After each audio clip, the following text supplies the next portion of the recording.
কাছে অনেক নতুন কিছু প্রত্যাশা করেছিলাম, কিন্তু আমরা দেখলাম ঋণ খেলাপিদের নমিনেশন দিতে 1700 কোটি টাকা, 600 কোটি টাকা, 40 কোটি টাকা ঋণ খেলাপি।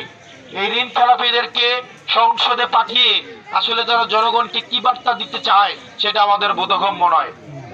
যারা জনগণের টাকা মেরে দিচ্ছে, যারা ট্যাক্সের টাকা মেরে দিচ্ছে, তারা কিভাবে তারা সংসদে গিয়ে মূলত তাদের এই ঋণটাকে তারা যেন না দিতে হয় সেটার বন্দোবস্ত তারা করবে। এই 1700 কোটি টাকা ঋণ খেলাপি আছে বাংলাদেশে, তাদেরকে আবার মনোনয়ন দেওয়া হয়েছে। 1200 কোটি টাকা দেশের টাকা, আপনার টাকা, আমার টাকা, ট্যাক্সের সংসদ সদস্য হয়ে আবার ওরা যেন ঋণটাকে মাইরা দিতে পারে সেই ধরনের আইন ওরা বানাবে। সেজন্য আপনার ব্যালটের মধ্য দিয়ে আমাদের এই ঋণ খেলাপিদেরকে আবার না বলতে হবে।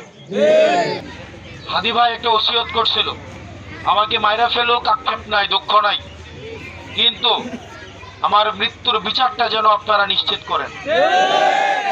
দুঃখজনক বিষয়, হাদি ভাই মৃত্যুর আজকে 3 সপ্তাহ ক্রস করে 4 সপ্তাহ অতিবাহিত হতে যাচ্ছে, আমরা এখনো পর্যন্ত হাদি ভাইয়ের বিচার আমরা নিশ্চিত করতে পারি নাই। যেসব গোয়েন্দা সংস্থা, সরকারি সংস্থা হাদি ভাইয়ের সাথে, আমরা ফেসিবাদে আমলে দেখেছি চোখের ইশারায় যদি বিএনপি জামাত প্রোগ্রাম ঘোষণা করতে, চোখের ইশারায় সেখানেও গোয়েন্দারা চলে যাইতো না? চোখের ইশারায় প্রোগ্রাম ঘোষণা করছে, সেখানেও চলে গেছে। আর আজকে ঘোষণা দিয়ে প্রকাশ্যে 6 মাস ধরে পরিকল্পনা করে আমার ভাইকে প্রকাশ্য দিন দুপুরে জুম্মার নামাজের পরে গুলি করে হত্যা করা করে খুনিরা আবার সীমান্তের উপরে চলে যায়।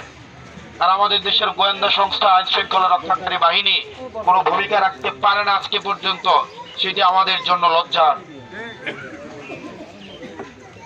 আমি এটাই বলেছিলাম ভারতকে যে আপনারা আপনাদের দেশের বিচ্ছিন্নতাবাদী, আমাদের দেশের সার্বভৌমত্বকে যারা বিশ্বাস করে না, ভোটাধিকারকে যারা বিশ্বাস করে না, গণতন্ত্রকে যারা বিশ্বাস করে না, তাদেরকে আপনারা হচ্ছেন ট্রেনিং দিয়ে বাংলাদেশে বিশৃঙ্খলা করার জন্য পাঠান। আপনাদের দেশের যারা বিশৃঙ্খলা যারা করে, আপনাদের দেশের যারা বিচ্ছিন্নতাবাদী আছে, পৃথিবীর অন্য কোনো দেশ আপনাদের প্রতি যেন এমন আচরণ না করে, শীঘ্রই আপনাদের দেশের বিচ্ছিন্নতাবাদীদেরকে দেখবেন কেউ না কেউ, আপনারা যেভাবে আমাদের দেশের বিচ্ছিন্নতাবাদীদের শেল্টার দিচ্ছেন, আপনাদের বিচ্ছিন্নতাবাদীর যেন কেউ না কেউ এভাবে শেল্টার আর না দেয়। আগ্রাসন, বিরোধিতা, ভারতীয় যে গুন্ডামি আছে আমাদের দেশে, ভারতীয়রা একটা গুন্ডামি চালাইছে না? ভারত থেকে বসে ঠিক করে দিছে আমাদের দেশটা কে চালাবে, ঠিক করে দিছে না? এজেন্ট দিছে, বিভিন্ন ব্যাংকের এজেন্ট দেয় না? এজেন্ট দিয়া, যেমন ফতেহাবাদে এজেন্ট দেয়, সুবিল এজেন্ট দেয়, তাকে এজেন্ট দেওয়া হয়েছিল। এজেন্ট মালিকের কথা মতো দেশ চালাইছে, যখন পালে নাই তখন আবার এজেন্টে আবার মালিক সরাই নিয়ে গেছে। এই ভারতের গুন্ডামির সাথে যারা আপোষ করে নাই তাদের মধ্যে আমার হাদি ভাই অন্যতম।